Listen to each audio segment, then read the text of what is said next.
This particular Bible was published in 1905.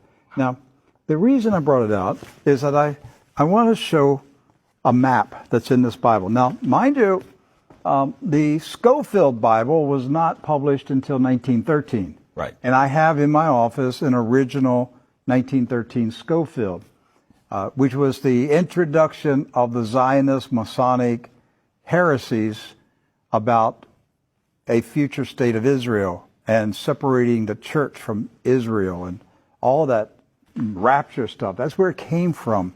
It was a Masonic Zionist heresy that was introduced into the American churches in 1913.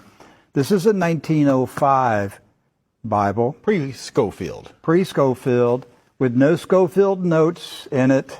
So, you open it up, and this is on page 13. I mean, this thing's big. I want to show you. Here is a map of the Holy Land. And it says, what? Oh, Palestine of the Holy Land. They misspelled Israel. No. Palestine. Palestine. Huh. And all these Christian Zionists that tell me, Rick, there's never been a Palestine. All right, so here's a still. There it is. Let's zoom in and show you here. Yeah. So, yeah, you hear these people like John Hagee, there's never been a Palestine. Well, look at this Bible map from 1905. And most Bibles Yes. from then had a map of Palestine. And Palestine is in the Bible itself, in the Old Testament. So we're showing you this just because I'm trying to break through the propaganda, the confusion, the lies that the Zionists have implanted in millions of minds of Christians in America, and told them there's never been a place called Palestine. But I have a map, Rick. Right there it is. So, with that in mind, do you know who lived in Palestine? Palestinians? Palestinians.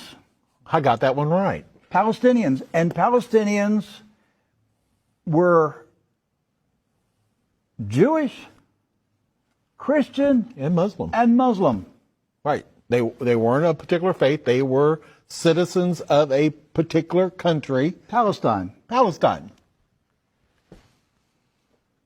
They were all Palestinians. Yes. Jesus was a Palestinian. Look at this. Okay? So Israel has never meant a political country. It's always meant the people of God. Yes. The called out ecclesia, the people of God.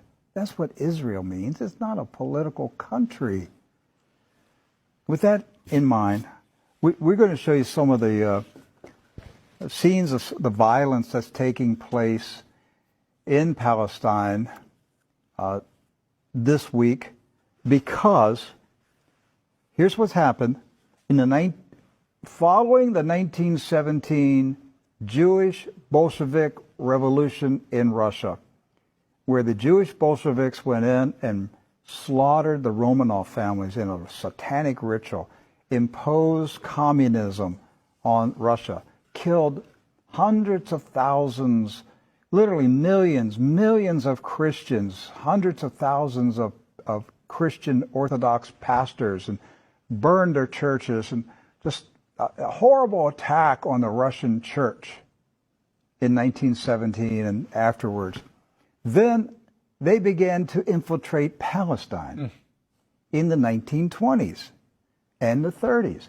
In the 1930s, there was a congressman in Texas, Lyndon B. Johnson, and he was smuggling guns and rockets and grenades from Texas to Palestine, putting them in the hands of the Jewish communist terrorists that were infiltrating Palestine. There was no Israel, no state of Israel. It was Palestine. And they crow about that. That's not a conspiracy theory. That's right from the Lyndon B. Johnson Library. The crates were marked Texas grapefruits.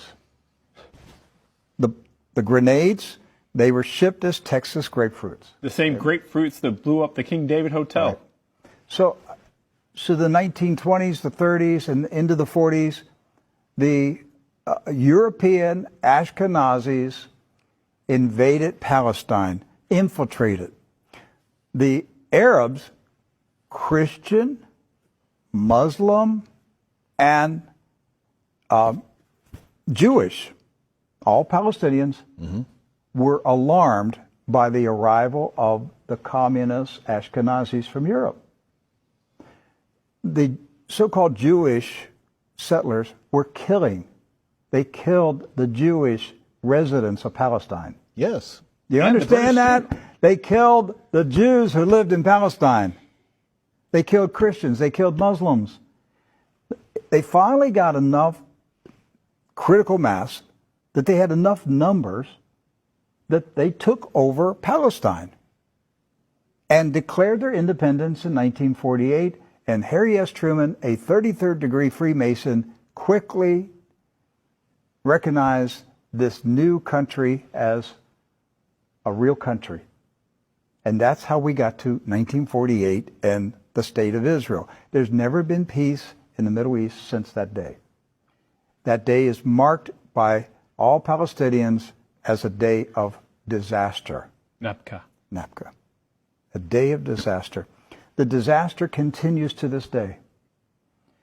The Ashkenazi invaders continue to take the land, the homes of the Palestinians who have resisted, refused to leave their houses, refused to leave their farms.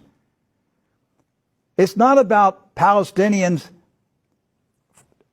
trying to chase out Jews. It's Jews who are trying to chase out Palestinians. And to this day, since 1948, they're still fighting them, trying to make them leave. Right.